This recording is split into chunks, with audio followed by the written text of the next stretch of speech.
마태복음 20장 29절에서 34절까지 말씀입니다. 생명의 삶 48페이지고요. 마태복음 20장 29절에서 34절까지 말씀입니다. 자, 우리 찾으셨으면 마태복음 20장 29절에서 34절, 생명의 삶 48페이지 우리 한 목소리로 같이 합독하도록 하겠습니다. 그들이 여리고에서 떠나갈 때 큰 무리가 예수를 따르더라. 맹인 두 사람이 길가에 앉았다가 예수께서 지나가신다 함을 듣고 소리질러 이르되 주여 우리를 불쌍히 여기소서 다윗의 자손이여 하니 무리가 꾸짖어 잠잠하라 하되 더욱 소리질러 이르되 주여 우리를 불쌍히 여기소서 다윗의 자손이여 하는지라. 예수께서 머물러 서서 그들을 불러 이르시되 너희에게 무엇을 하여 주기를 원하느냐. 이르되 주여 우리의 눈뜨기를 원하나이다. 예수께서 불쌍히 여기사 그들의 눈을 만지시니 곧 보게 되어 그들이 예수를 따르니라. 아멘. 자, 오늘 읽었던 말씀이 오늘 어떤 내용인지 같이 오늘의 말씀 요약을 한번 보겠습니다. 길가에 앉은 두 맹인이 지나가시는 예수님께 주여 우리를 불쌍히 여기소서라고 외칩니다. 무리가 꾸짖어 잠잠하라고 하나 두 맹인은 주님을 향해 더욱 소리 지릅니다. 예수님은 무엇을 원하는지 물으시고 그들을 불쌍히 여기셔서 그들 눈을 만지십니다. 그들이 곧 보게 되어 예수님을 따릅니다. 자, 오늘은 예수님께서 두 시각 장애인을 고치신 내용입니다. 자, 말씀해 보니까요.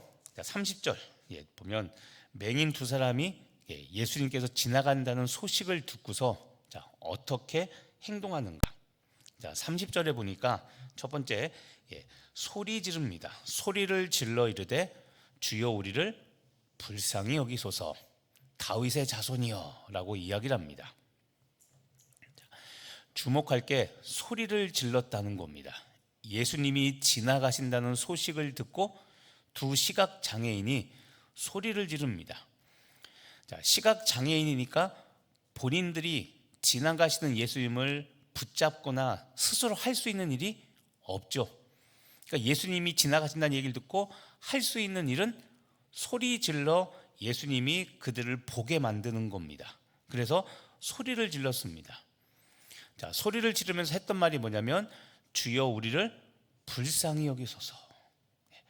본인들의 처지가 얼마나 힘들고 어렵겠습니까? 그래서 주여 우리를 불쌍히 여기소서라고 예수님께 솔직한 본인들의 이 처한 상황을 이야기합니다.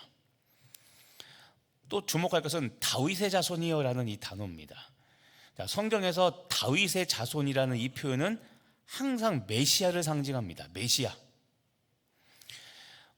이 표현을 쓴 이유가 있습니다. 어제 말씀을 여러분 기억해 보십시오. 제자들이 어제 어떤 일을 했습니까? 예수님이 왕위에 오르시면 나는 한 명은 좌편에 한 명은 우편에. 예수님을 메시아로 아는데 우리가 생각하는 인류를 구원할, 우리의 죄를 사하시고 우리의 영혼을 구원할 메시아로 아는 게 아니라 정치적인 메시아. 그렇죠? 예수님께서 빨리 왕이 되셔서 이스라엘을 다스려서 나는 우의정, 너는 좌의정, 이거 하게 해달라고 어제 그 부탁을 했죠. 예수님이 진짜 메시아라는 걸 압니까 모릅니까? 모르고 하는 말이죠. 근데 재밌는 게 뭐냐면 오늘의 주인공은 시각장애인 두 명인데 이 두 사람은 다윗의 자손이여라고 고백을 하며 예수님이 어떤 분이신지 정확하게 알고 있다는 겁니다. 두는 멀쩡하게 있는, 그리고 신체적으로 아무런 이상이 없는 제자들은 예수님을 구세주로, 예수님을 메시아로 알아보지 못하는데 앞을 보지 못하는 시각 장애인들은 오히려 예수님이 어떤 분인지 참된 믿음을 가지고 있었고 참된 시각, 예수님을 바라보는 참된 시각을 갖고 있었다는 겁니다. 이렇게 사람들이 이렇게 이 두 시각 장애인이 소리를 질러 우리를 불쌍히 여겨달라고 예수님을 간절히 찾습니다. 그러자 31절, 자, 주변 사람들, 무리들의 반응은 무엇이었고 이 두 명의 시각 장애인은 어떻게 행동을 했습니까? 자, 31절에 보니까 무리가 꾸짖어 잠잠하라 하되, 자, 주변 사람들의 반응은 꾸짖었습니다. 꾸짖으면서 뭐라고 말합니까? 잠잠하라. 면박을 주는 겁니다. 야, 시끄러. 예수님이 지나가시는 것을 보고 두 명의 시각 장애인은 소리를 질러 예수님을 간절히 부르며 찾았는데, 주변에 있는 사람들은 이 어려운 처지에 있는 사람들을 도와주지는 못할 망정 어떡합니까? 꾸짖습니다. 시끄러. 혼을 내죠. 그런데 더 주목할 게 있습니다. 무엇이냐면 이런 반응에도 불구하고 이 두 명의 시각장애인은 어떻게 합니까? 더욱 소리 지르죠. 잠잠하라. 좋은 말이니까 잠잠하라. 제가 조금 전에 뭐라고 했습니까? 시끄러. 그렇죠? 자, 이 사람들이 얼마나 마음이 상했겠습니까? 그리고 얼마나 이 사람들의 마음이 속상했겠습니까? 시끄러워, 잠잠해라 이야기를 들었는데, 그런데 이런 면박, 이런 부끄러움에도 불구하고 이 두 명의 시각장애인은 더욱 소리 질렀습니다. 그리고 어떻게 얘기합니까? 우리를 불쌍히 여기소서, 다윗의 자손이여라고 똑같이 좀 전에 했던 말 그대로 다시 한번 예수님께 이야기를 합니다. 이 두 번의 사건이 있은 후에 그 다음에 32절에 예수님은 이 두 명의 시각장애인들에게 어떻게 하십니까? 32절을 보니까 예수님께서 첫 번째 머물러 서십니다. 그 다음 두 번째 그들을 불러서 말씀을 하십니다. 말씀의 내용은 무엇이냐면 너희에게 무엇을 해주기를 원하느냐라고 그들에게 소원을 묻습니다. 좀 전에 주변 사람들, 무리들과의 반응과 전혀 다르죠. 무리들은 꾸짖었죠. 잠잠하라, 꾸짖었는데 예수님은 그게 아니라 그들의 부르짖음을 듣고 머물러 서셨습니다. 그리고 그들을 부르십니다. 제자들이 그들을 데리고 왔죠. 그러자 예수님이 너희에게 무엇을 해주길 원하느냐라고 그들에게 소원을 물어보셨습니다. 자, 오늘 주목할 단어가 있습니다. 우리가 특히 더 주목할 단어가 뭐냐면 바로 이겁니다. 자, 30절에 보면 소리 질러입니다. 소리 질러. 그리고 32절에 더욱 소리 질러입니다. 왜 이 사람들이 소리 질렀을까요?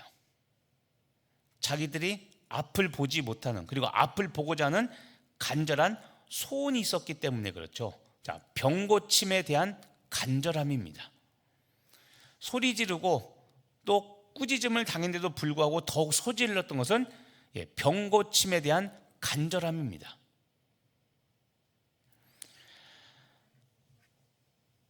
우리에게 이 간절함이 있는가를 오늘 돌아보시길 바랍니다. 각자 소원들이 있죠. 예수님께서 좀 나를 이렇게 해주셨으면 하는 이 소원들이 있는데 그 일에 대한 간절함이 있는가?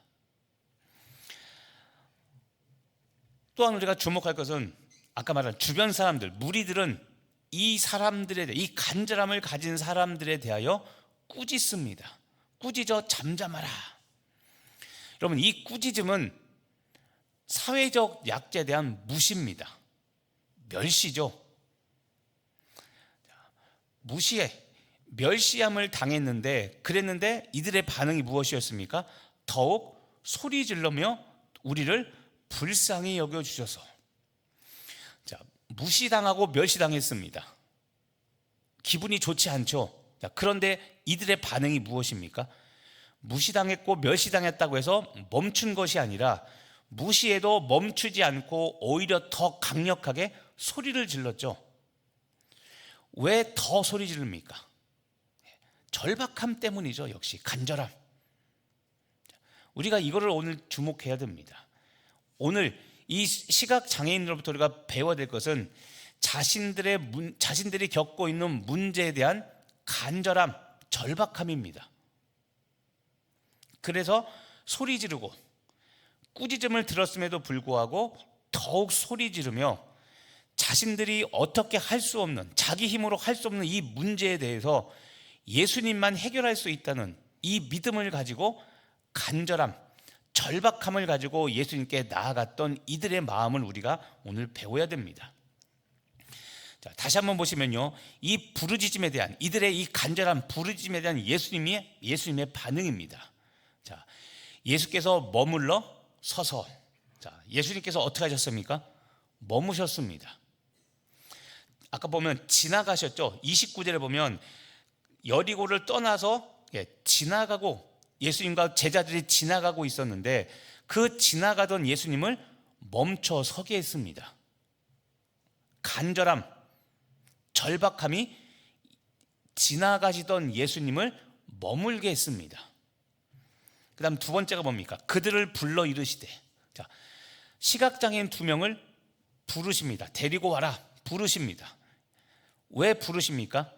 귀 기울여 들으시기 위해서죠. 간절히 부르짖으셨을 때 예수님께서 귀 기울여 들으셨습니다. 세 번째, 예수님께서 너희에게 무엇을 하여 주기를 원하느냐라고 물어보죠. 자, 무엇 하여 주기 원하느냐? 소원을 들어주시죠. 예수님의 응답입니다. 무엇 해주기 원하냐고 물어볼 때 33절에 주여 우리가 보기를 원합니다라고 솔직한 자신들이 해결할 수 없는 인생의 문제를 이야기를 하죠. 자, 오늘 말씀을 여러분의 삶에 이제 적용해 보시길 바랍니다. 자, 오늘 이야기했던 소리 질러서 이야기합니다. 주여 우리를 불쌍히 여기소서. 꾸지람을 들었는데 어떡합니까? 더욱 소리 질러 우리를 불쌍히 여기소서. 자, 이 시각장애인이 똑같이 반복해서 말했던 게 있습니다. 우리를 불쌍히 여기소서. 지금 이 두 사람은 앞을 보지 못하는, 이게 오늘 보면 선천적인지 후천적인지는 알 수 없습니다. 근데 아마도 선천적이지 않을까라고 그냥 생각은 해봅니다. 그러니까 본인들이 해결할 수 없는 인생의 문제입니다. 과학으로도 해결할 수 없죠. 이것을 가지고 예수님께 나아가 기도하기를 불쌍히 여겨달라고, 불쌍히 여겨달라고 이렇게 간절히 기도했는데, 자, 34절에 보십시오. 예수께서 어떻게 여기사? 불쌍히 여기사. 자, 이겁니다. 솔직하게 불쌍히 여겨달라고 2번 간절히 기도했는데 그들이 기도한 대로 예수님께서 불쌍히 여겨주셨습니다. 그리고 그들의 눈을 만지시죠. 눈을 만졌다, 안수입니다. 생명의 손으로, 창조의 손으로, 치료의 손으로 만지셨으니까 당연히 눈을 떠서 보게 되겠죠. 자, 중요한 게 바로 이겁니다. 불쌍히 여겨달라고 부르짖자 그들의 부르짖음대로, 그들이 불쌍히 여겨달라는 부르짖음대로 응답되었다는 겁니다. 오늘 간절함, 절박함의 부르짖음이 가져온 은혜죠. 특히 아까 주변 사람들, 무리들이 어떻게 했습니까? 꾸짖었죠. 그렇죠? 꾸짖어 어떻게 합니까? 잠잠하라. 자, 무시와 모욕, 멸시, 다른 말로 하면 낙심되는 상황입니다. 그런 상황에서도 어떻게 합니까? 더욱 소리질러 부르짖죠. 자, 예수님이 어떻게 응답하셨습니까? 어떤 상황에서? 낙심되고 절망되는 상황에서도 부르짖었는데 그때 예수님께서 응답하셨습니다. 오늘 우리가 돌아볼 게 바로 이겁니다. 자, 낙심과 절망 같은 보이지 않는 어려움입니다. 오늘 이 2명의 시각장애인, 앞을 볼 수 있는 이 2 사람은 볼 수 없다는 치명적인 단점이 있었죠. 그리고 더군다나 낙심과 절망, 시끄러, 조용히 해, 이런 모욕적인 말을 듣고 이런 멸시를 당했는데도 불구하고 부르짖습니다. 이것처럼 나도 절망적인 상황, 낙심이 될 만한 상황인데 여러분, 오늘 내가 부르짖을 것이 무엇입니까? 우리는 간절하면 부르짖을 거라고 생각하죠. 근데 여러분, 아닙니다. 잘 보십시오. 간절한 부르짖을 상황인데도 불구하고 그냥 낙담하고 절망하고 기도하지 않는 사람이 절반입니다. 제가 그런 얘기하죠. 남들한테 중보기도만 부탁하고 본인은 기도 안 합니다. 소용없다고 그랬죠. 그거는 목사님 기도해 주세요. 기도는 해드리는데 정작 본인은 오늘 시각장애처럼 간절함이 있는가, 절박함이 있는가.